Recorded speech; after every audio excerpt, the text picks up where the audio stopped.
new package. What's in it?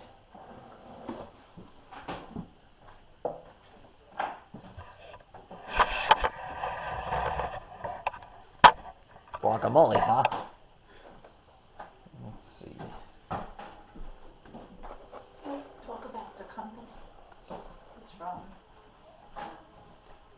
I'd like to thank the company of avocadoorganic.com. Wow, these things look ripe.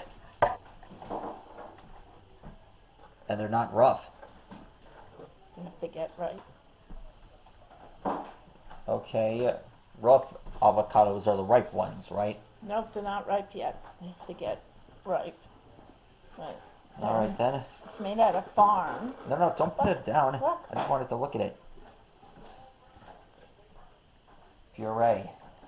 It's you got 5 different kinds of avocados. Bacon, Ferrette, Haas, Lamb Haas, Reed. Yeah.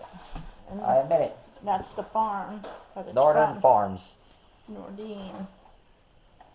That's very cool. Thanks for the package.